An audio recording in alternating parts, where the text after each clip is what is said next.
शिवसेनेच्या माध्यमातून सावंतवाडी नगर परिषदेसाठी जंग पछाडलं जाते। प्रचाराची तोफ किंवा प्रचाराचा झंझावात आपल्याला पाहायला मिळतोय।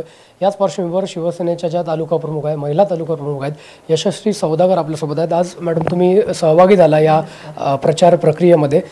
तुमच्या वतीनं ॲडव्होकेट नीता सावंत कविटकर मैदानामध्ये आहेत। कसं एकंदरीत वातावरण आहे किंवा काय सांगाल सगळ्या या एकंदरीत राजकीय वातावरणाबद्दल? सर, अतिशय चांगलं वातावरण आमच्या बाजूने आहेत। आमच्या ज्या मॅडम आहेत, नीता मॅडम ज्या आहेत आमच्या, तर त्या एक अतिशय सुशिक्षित आणि शिकलेलं व्यक्तिमत्व आहे। स्वतः त्या वकील आहेत आणि त्यांनी आतापर्यंत अतिशय चांगलं काम केलेलं आहे, सामाजिक काम केलेलं आहे आणि जवळजवळ 40 वर्ष त्या इथल्या रहिवासी असल्यामुळे आणि सर्वसामान्य कुटुंबातली मुलगी असल्यामुळे त्यांनी वकील होताना सुद्धा जे काही कष्टातनं त्या पुढे आल्या, त्याच्यानंतर सुद्धा महिलांसाठी त्यांनी जे काम केलं, कारण त्या जिल्हाध्यक्ष पदाचं काम त्यांनी केलेलं असल्यामुळे इथला फक्त हाच सावंतवाडीच नाही तर आसपासचा जो आमचा भाग आहे, तालुका वेंगुर्ला तालुका आहे, सावंतवाडी तालुका आहे, दोडामार्ग तालुका आहे, ह्यातलं त्यांनी फार चांगलं काम केलेलं आहे। महिलांसाठी, महिलांच्या हाताला काम मिळण्यासाठी सिंधुरत्नच्या ज्या योजना बाईने आणल्या त्या तळागाळातल्या महिलांपर्यंत पोहोचवण्याचं काम त्यांनी केलेलं आहे। आणि दुसरी गोष्ट अशी की ती स्वतः एक गृहिणी आहे। घरात गेल्यानंतर ती एक वकील म्हणून वावरत नाही तर एका मुलाची आई म्हणून, पत्नी म्हणून। त्याच्यामुळे घरात येणाऱ्या जे छोट्या गोष्टी असतात ना, म्हणजे पाणी आता आलं नाही तर मी काय करू, स्वतः जाऊन बाजारातनं भाजीपाला आणणं, त्यामुळे सर्वसामान्यांना ज्या अडचणी येतात त्या त्यांनाही तोंड द्याव्या लागलेल्या आहे। त्यामुळे त्यांना त्याची जाण आहे आणि कायद्याचं ज्ञान आहे, त्याच्यामुळे ते उत्कृष्ट काम करतील असं आमचं पक्षाचं आणि भाईंनी त्याच्यामुळेच त्यांना पाठिंबा दिलेला आहे उमेदवार म्हणून। निश्चितच या सगळ्या रणधुमाळीमध्ये समोर तुमच्या राजघराणा आहे, राजघराण्याच्या उमेदवार आहेत, त्यावरनं तुम्हाला किंवा तुमच्या पक्षाला टीका होते तुमच्यावर, किंवा पालकमंत्री जेव्हा सावंतवाडीत आले होते तेव्हा त्यांनी म्हटलं की केसरकरांनी पदाधिकाऱ्यांना किंवा त्यांच्या कार्यकर्त्यांना समज द्यावी, एखाद्याची बदनामी किंवा एखाद्या महिलेची बदनामी आम्ही सहन करणार नाही। रोग शिवसेनेवर आहे पालकमंत्र्यांचा, त्याकडे कसं बघतो? सर्वात कसं आहे ना सर, की शिवसेना ही जी आहे तर ती छत्रपती शिवाजी महाराज जे आहे तर त्यांच्या प्रेरणेने आणि त्यांचा आदर आम्ही बाळगूनच चालवतोय आणि त्याच्यामुळे आतापर्यंत शिवसेनेमध्ये कधीही कुठल्या महिलांचा अपमान झालेला नाही। आता आम्ही सुद्धा भाईंबरोबर काम करतो तर आमचा सुद्धा अतिशय सन्मान इथे ठेवला जातो। आता जर विरोधी जरी पक्ष असले तरी ज्या महिलाच आहेत, सगळ्या महिलांची ही सीट असल्यामुळे नगराध्यक्ष पदाची सर्व पक्षांनी आपापल्या महिलांनाच तिथे उभं केलेलं आहे आणि राजघराण्याबद्दल तर आम्हाला आदर आहे, तर त्याच्यामुळे त्यांचा अपमान होईल हा काही विषय मुद्दा म्हणून कोणीही कसला अपमान केलेला नाही। आता हा जो विषय झालेला आहे तर मी तुम्हाला थोडक्यात असं सांगते सर, की आमचे जे जिल्हाध्यक्ष आहेत संजू परब साहेब, तर ते बोलले त्याचा विपर्यास केला गेलेला आहे। त्यांचा स्वभाव असा आहे की जे काय असेल ते स्पष्ट बोलतात। आता तुम्हाला मी थोडक्यात एक गंमत सांगते। कसं आहे बघा, तुम्हाला आता आपण बिरबल अकबराच्या गोष्टी नेहमीच ऐकत आलेलो असतो, तर त्यात कसं आहे की राजाचा एकदा पोपट मेला। आता पोपट मेला तर राजाने, म्हणजे गडबड चालू होती, दरबारात होते, राजा म्हणाला माझ्या महालात का गडबड चालू आहे, सेनापती जरा जाऊन बघा काय झालंय। सेनापती गेले, त्याने येऊन त्या दूताने सांगितलं की असं असं राजांचा आणि राणीचा जो आवडता लाडका पोपट आहे तो मेलेला आहे। सर सेनापती आले आणि त्यांनी राजाला सांगितलं की महाराज असं झालेलं आहे तिथे की पोपट तुमचा आवडीचा आहे तो मेलेला आहे आणि त्याच्यामुळे गडबड चालू आहे। राजाला भयंकर राग आला ना, पोपट मेला म्हणून हा माझा आवडीचा पोपट मेला म्हणून सांगतोय, ह्याचा शिरच्छेद करा। तेव्हा सगळे घाबरून गेले। त्यामुळे बिरबल आले, बिरबलने काय सांगितलं की राजा, बिरबल तुम्ही सांगा, राजा थांबा, ते सांगायला चुकलेले आहेत। असं झालेलं आहे की ते पोपटाची चोच आहे, तो पोपट आकाशाकडे डोळे लावून डोळे बंद करत नाही, चोच वरती करून तो बसलेला आहे, पोपट पूर्ण झोपलेला आहे पाठीवरती, तो हलतोय का, तो हलत नाही आहे, तो जेवतोय खातोय का, काही खातोय का, खात नाही आहे। म्हणजे याचा अर्थ राजा म्हणाले मग तो मेलेलाच आहे ना, पण बेला हे काय अकबर बोलत नाही, बिरबल बोलत नाही आहेत। मग तसंच आमचं ते सेनापतीसारखं आमचं संजूदादांचं झालेलं आहे। त्यांना कुणाला दुखवायचं नसतं, ते असं ते स्पष्ट बोलून टाकतात आणि त्याचा विपर्यास केला जातो। त्यांना कुठल्याही गोष्टीत कुणाचाही अपमान करायचा नाही। आणि जर पोपट मेला हे सांगण्याच्या ऐवजी पोपट कसा वर चोच करून आहे, कसा हलणार आहे, ह्या माणसाने येऊन सांगावं लागतं। काय गरज होती? समोरच्या व्यक्तीकडे अशी काहीच व्यक्ती नाही आहेत का? आणि स्वतः पालकमंत्री एवढा मोठे, आम्ही त्यांचा खूप आदर करतो, एवढ्या मोठ्या व्यक्तीला अशा गोष्टीसाठी येऊन बोलावं लागतं, ही दुर्दैवाची गोष्ट आहे। आणि मला तर असं वाटतं की त्यांनी सुद्धा ते लाईटली घेतलेलं आहे, कारण श्रद्धा मॅडम आहे त्यांचा आम्ही पण सन्मान करतो। उलट त्या तर म्हणतात की मी शिकते, म्हणजे त्यांनी ते मान्य केले, मग कशाला हे विषय वाढवायचे ना। आपल्याला निवडणूक जी लढवायची आहे ती निवडणूक विकासावरती झाली पाहिजे, विकासांच्या मुद्द्यावर झाली पाहिजे। हे नको ते विषय करून आपला मित्रपक्ष आहे आणि विनाकारण हे वाढवण्यासारखा विषय नाही आहे, असं माझं तरी स्वतःचं वैयक्तिक मत आहे। म्हणताय की मराठी शिकतात असं त्या म्हणतात, मग अशा वेळी शिवसेनेकडनं मराठीचा मुद्द्यावरनं त्यांना जे बोललं जातं किंवा ट्रोल होतं, त्याबाबत तुमची एक महिला म्हणून काय मग प्रतिक्रिया? नाही, आपण हे बघा, संजूदादा बोलले ही गोष्ट खोटी तर नाही आहे, पण आमच्या दृष्टीने तो महत्त्वाचा इम्पॉर्टंट नाही आहे. आम्हाला महत्त्वाचं काय इम्पॉर्टंट आहे मी तुम्हाला सांगते. की आता विकासभाई आमचे आमचे जे दीपक भाई आहे, तर दीपक भाई आता बरीच वर्ष राजकारणामध्ये आहे. मला सांगा, जेव्हा ते नगरसेवक झाले, नगराध्यक्ष झाले, तेव्हापासून ते ह्या सावंतवाडीचा हे त्यांनी कायापालट केलेलं आहे, हे तर कोण अमान्य करू शकत नाही. आज ते 4 वेळा लोकांनी त्यांना निवडून दिले, म्हणजे त्यांचं काम आहे. कोट्यावधीचा निधी त्यांनी इथं आणलेला आहे. मग अशा वेळेला सांगा, जेव्हा कोट्यावधीचा निधी येतो, आता मग वेगवेगळे आहेत, मी असं अमुकच सांगत नाही. आपल्या तळ्याचा विकास आहे इथे, तो आहे. मल्टी स्पेशालिटी हॉस्पिटल असू देत किंवा इथे अनेक, मला सांगा ह्या ज्या जमिनी आहेत, बरोबर की नाही, किंवा इथे जे काही प्रॉब्लेम, तांत्रिक अडचणी, आलेला निधी आहे, निधी आणणं हे त्यांचं काम होतं. पण तांत्रिक अडचणीमुळे प्रत्येक वेळेला राहतात. मग ह्या तांत्रिक अडचणी म्हणजे नेमकं काय, हे लोकांनी पण त्याचा विचार करायला पाहिजे. जमिनी नेमका कुठे अडकल्या, ज्या शासकीय जमिनी आहेत त्यांच्यासाठी आलेला निधी आहे, तो जर खर्च करू शकत नसेल, जमिनींमुळे अडकत असेल, तर त्या जमिनीमुळे बाबा का अडकलाय, का तो विकास भाईने पैसा आणणं भाईंचं काम आहे. पण तांत्रिक अडचणी म्हणजे नेमकं काय, ह्याचा जो विचार आहे हा लोकांनी करायला पाहिजे.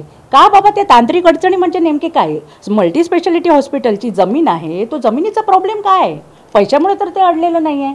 मग इतर जे आहे ती कामं तुम्ही सगळीच कामं काढा, तिथे तुम्हाला जमिनीचे प्रश्न. आता तुम्ही सांगा, तळ्याच्या पाठीमागनं जो काही इतर जी कामं राहिलेली आहेत जमिनी, आता मी स्वतः एक सरपंच आहे सर, मी तुम्हाला विचारू इच्छिते, मी आता निधी आणला बरोबर, पण ती जमीन जी आहे, ज्या ठिकाणी ते निधी वापरला जाणार आहे, त्या जमिनीच्या अडचणी असल्या तर मी त्याला तांत्रिक अडचणच म्हणणार ना. मग त्यात सांगा माझा दोष आहे का, नाही आहे. तसा भाईंचा दोष नाही. मग विकास कामाने भाईंनी आतापर्यंत केली त्याच्याबद्दल कोणीच बोलत नाही.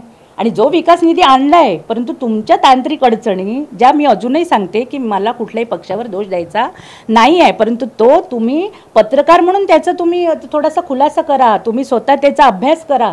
जनतेने पण त्याचा अभ्यास करायला पाहिजे की बाबा ही कामं भाईने आणली आहेत, तर तांत्रिक अडचणी म्हणजे नेमकं काय आहेत, कुणाच्या जमिनी आहेत, का नाही तिथे ते पैसे खर्च केले जातात. मग ह्याच्यासाठी भाईंना ब्लेम देतात, ते मला चुकीचं वाटतं. आम्हाला सावंतवाडीचा विकास होणं महत्त्वाचं आहे, हे माझ्यासाठी महत्त्वाचं. आणि मी काय म्हणते, तुम्हाला जो मुद्दा लढायचा आहे ना, तो तुम्ही विकासावरती लढा. विकास कामं काय करणार आहेत भाईनी, कारण आम्ही सरळच आमच्या अजेंड्यावरती आम्ही सगळे दिलेली आहेत, कुठली कामं केलेली आहेत, कुठली कामं करायचे, त्याच्याबाबत बोला ना तुम्ही, हे माझं म्हणणं आहे. पण महत्त्वाचा प्रश्न म्हणजे, आता तुम्ही मल्टी स्पेशालिटीचा विषय काढला म्हणूनच विचारतोय तुम्हाला, की या मुद्द्यामध्ये बघितलं तर महायुतीचं सरकार तुमचं राज्यात आहे, देशात तुमचं सरकार आहे, आणि अशा वेळी ह्या सगळ्या गोष्टी आपण स्थानिक पातळीवर बघतोय, आरोप प्रत्यारोप स्थानिक लेवलवर होत आहेत. तुम्ही म्हटलं विकासाच्या मुद्द्यावर तुम्ही ही निवडणूक लढताय, आरोग्याचा प्रश्न आहे. अशा वेळी तुम्हाला असं वाटत नाही का महायुतीच्या नेत्यांनी एकत्र येऊन हा प्रश्न सोडवला पाहिजे?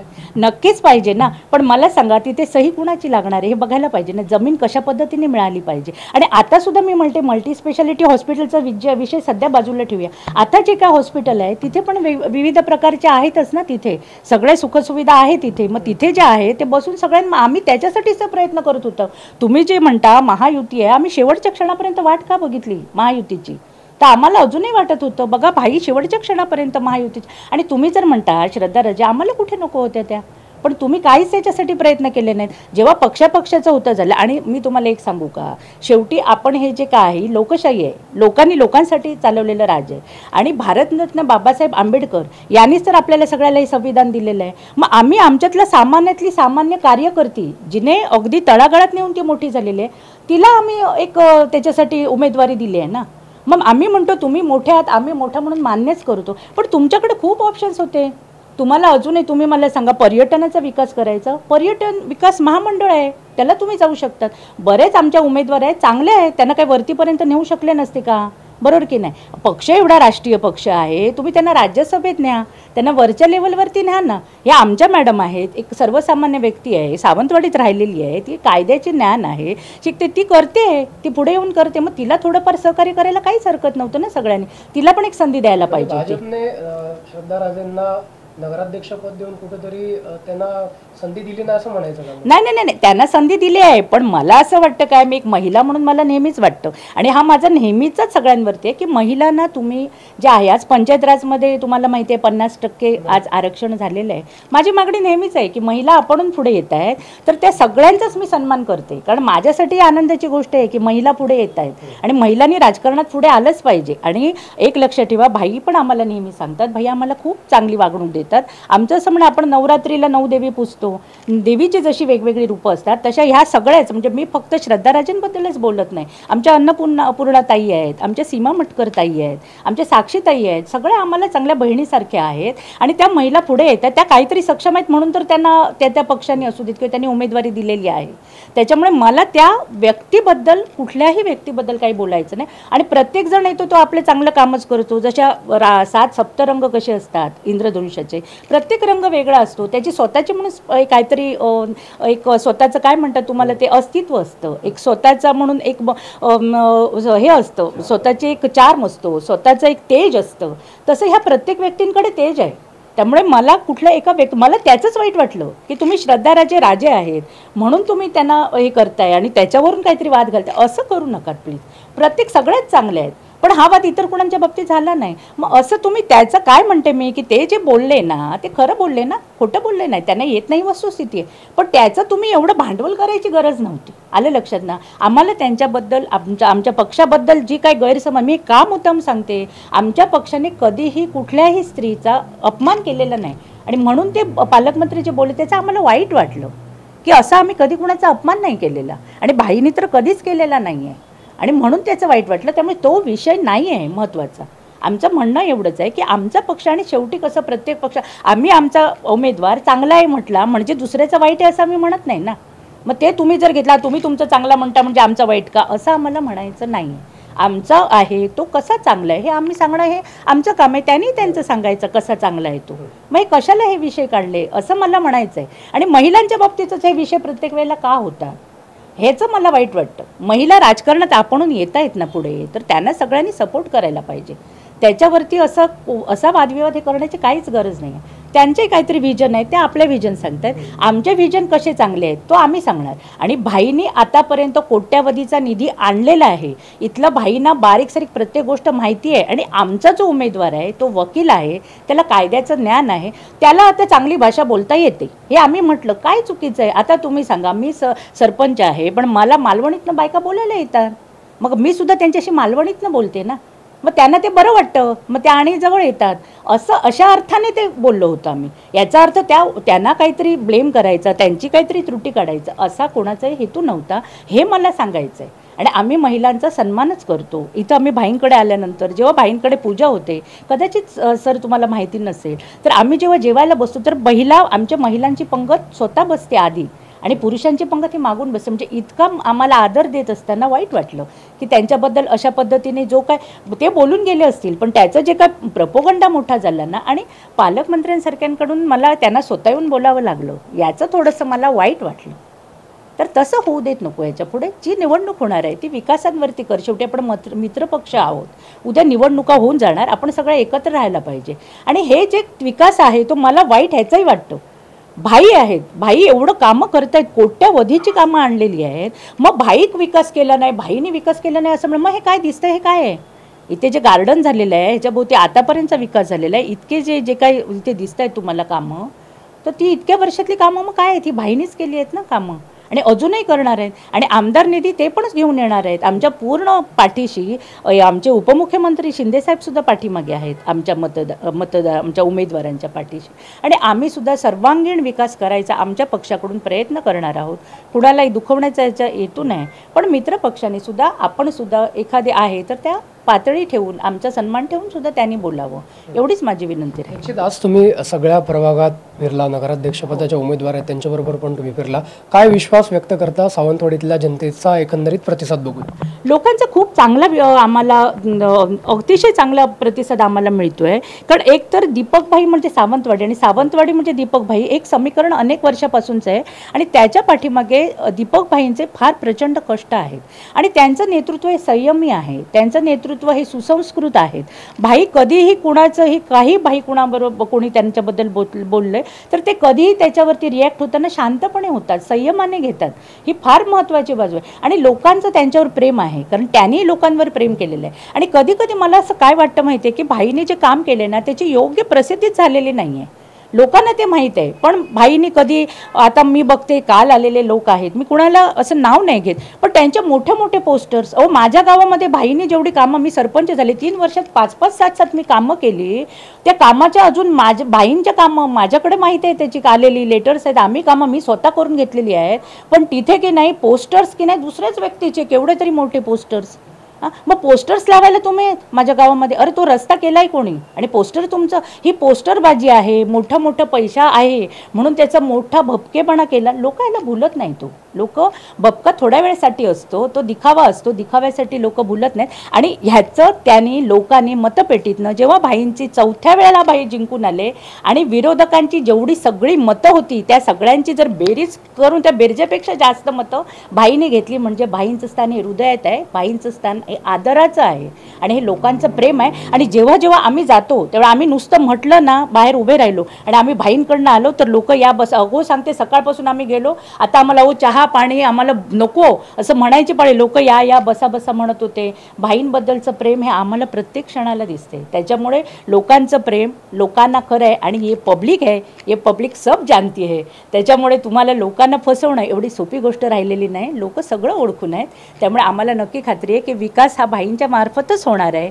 आमचा उमेदवार आहे तो विकास करणार आहे याची त्यांना खात्री आहे. त्याच्यामुळे पाण्यावरचे बुडबुडे 4 दिवस आले म्हणून ते होणार नाही आहे पुढे, याची आम्हाला पूर्ण खात्री आहे. आणि आमचा विजय जो आहे तो आमचाच होणार आहे, शिवसेनेचाच होणार आहे. आणि जे धनुष्यबाण जे आमचे हिंदू हृदय सम्राट आहेत बाळासाहेब ठाकरे, त्यांचं शिवधनुष्य आहे, ते शिवधनुष्यच एवढं त्याच्यामध्ये ताकद आहे ना की त्या निशाणीवरती आमचे सगळेच्या सगळे उमेदवार निवडून येणार याची आम्हाला 100% खात्री आहे. धन्यवाद. निश्चितच या होत्या शिवसेनेच्या महिला तालुका प्रमुख यशस्वी सौदागर. त्यांच्या माध्यमातून सांगण्यात आलं की दीपक केसरकर यांचं स्थान हे सावंतवाडीकरांच्या हृदयात आहे, विकास केसरकरच करू शकतील. त्याच पद्धतीनं जे काही आरोप प्रत्यारोप होत आहेत, महिलांना नेहमीच सन्मान शिवसेनेच्या माध्यमातून देण्यात आलेला आहे. त्याच्यामुळे येणाऱ्या काळात सुद्धा मतपेटीतनं मतदार राजा आहे ते दाखवून देईल अशा पद्धतीचा विश्वास सुद्धा त्यांनी या निमित्तानं व्यक्त केलेला पाहायला मिळतोय. व्हिडिओ जर्नलिस्ट साहिलचा विनायक गवस, कोकण 7 लाईव्ह, सावंतवाडी.